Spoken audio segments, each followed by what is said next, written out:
Statement, and I give the floor to the Russian Federation. Thank you, Mr. President. The Russian Federation abstained on the draft resolution prepared by Great Britain and Germany, a draft resolution in support of the Berlin Conference on Libya. We still don't have a clear understanding on whether all the Libyan sides are ready to implement that decision, although they often stress the importance of this step at the preparatory phase of the Berlin Forum and after its conclusion. And this was specifically demanded by the Libyan crisis, which was the result of blatant violation of Security Council resolutions in 2011. At the same time, I should stress that the Russian representatives took an active part from the very beginning in preparing the conference in the German capital.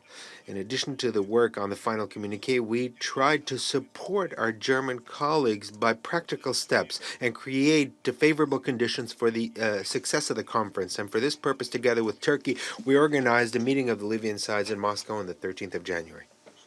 Our initiative aimed at establishing in Libya a ceasefire regime, and became a significant contribution to international efforts. Isn't this proof that Russia was as interested as anyone else, even more, in agreeing to and implementing the Berlin decisions?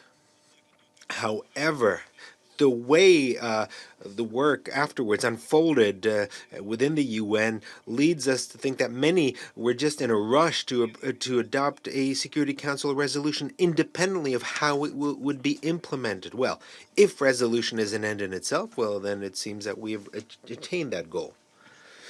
Here's what we have. The Berlin Conference was designed as one of the steps of the three-step plan of Special Representatives Gassam Salameh. In other words, a consolidation of external players in the interests of creating conditions to launch a peace process in Libya.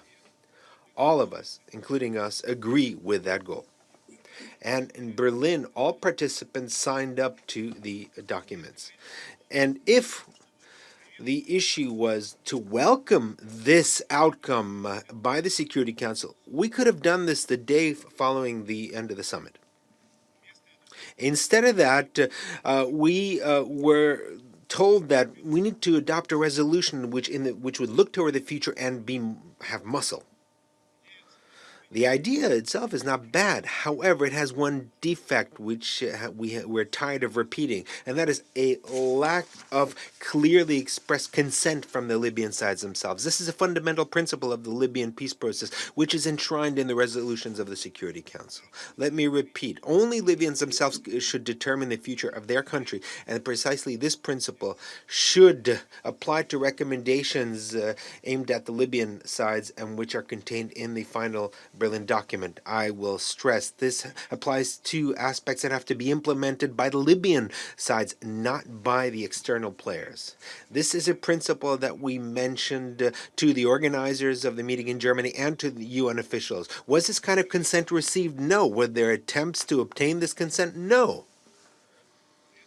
At the same time, we tried to convince colleagues not to rush in adopting a resolution, and other members of the Council mentioned this as well, who were not invited to Berlin, however, who have a direct interest in seeing a peace process in Libya. The Libyans only began their dialogue, including in the framework of the joint 5+5 military committee, and it's in the framework of their dialogue that the parameters for a ceasefire have to be formulated, ceasefire which is mentioned in the Berlin communique. So why couldn't we wait for the outcome of the Libyan consultations?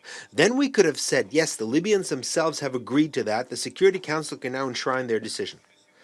Whereas what we have today is a document that prescribes certain steps to do something that doesn't exist yet.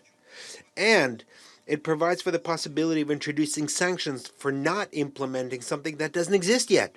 And it requires that the Secretary General provide his recommendations on this point.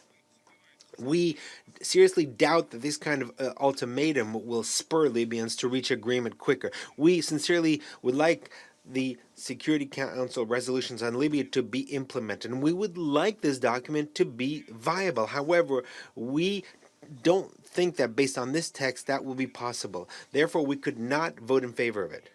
And if this resolution will not be implemented, we will remind you of what we have said today.